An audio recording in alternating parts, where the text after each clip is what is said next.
जो आजाद समाज पार्टी के राष्ट्रीय महासचिव हैं, लगातार पश्चिम में सक्रिय थे इस रैली के लिए। कितने दिन से यहाँ कैंपिंग कर रहे थे आप? 6 तारीख से। 6 तारीख से लगातार यहाँ थे।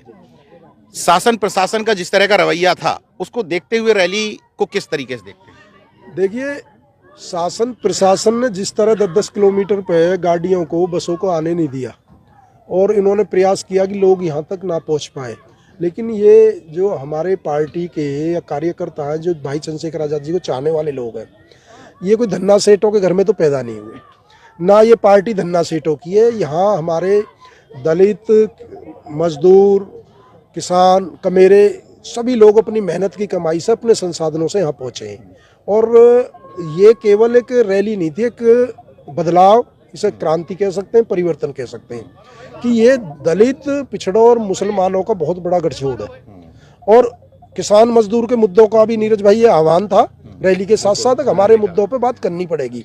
ऐसा काम नहीं चलेगा आप जो सत्ता में बैठ जाओ और केवल हिंदू मुस्लिम ईद और होली की बात करो, कब्रिस्तान शमशान की बात करो, दुकानों पे नाम लिखवाने की बात करो, आई लव यू लिखवाने पे मुकदमा दर्ज कर दो।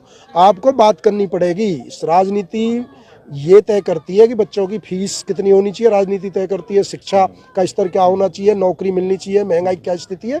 तो सारे मुद्दों को लेकर भी, और भाई चंद्रशेखर आज़ाद जी ने जो संघर्ष किया है पूरे देश के अंदर, कोई वर्ग, कोई जाति छोड़ी नहीं नीरज भाई, चाहे सदन में हो चाहे सड़क पे हो। हम और पार्टियों की तरह नहीं है कि चुनाव का लास्ट साल रार बरसाती मेंढक की तरह बाहर आ गए और 4 दिन लुभावने भाषण दिए फिर अपने बिलों में घुस गए। हम तो पूरे 5 साल, चुनाव हो ना हो, धूप हो, सर्दी हो, छाँव हो, गर्मी हो, हमारे कार्यकर्ता और हमारे नेता रुकते ही नहीं है। आजाद समाज पार्टी एक नीली क्रांति है, व्यवस्था परिवर्तन की लड़ाई है, सामाजिक न्याय की लड़ाई है। ये पार्टी के साथ साथ एक आंदोलन भी है। भारतीय जनता पार्टी के दफ्तर से या भारतीय जनता पार्टी से कोई सर्टिफिकेट की जरूरत नहीं है।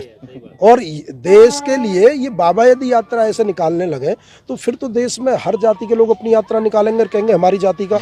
अब जैसे गुजरात, आपका मध्य प्रदेश, राजस्थान, ये सबको लगा के जब गुजर प्रतिहार कालता है गुजरात्रा कहलाता था, अब गुजर भी कहने लगा हमें तो गुजर देश बनाएंगे, सिख कहे हम अपना सिख देश बनाएंगे।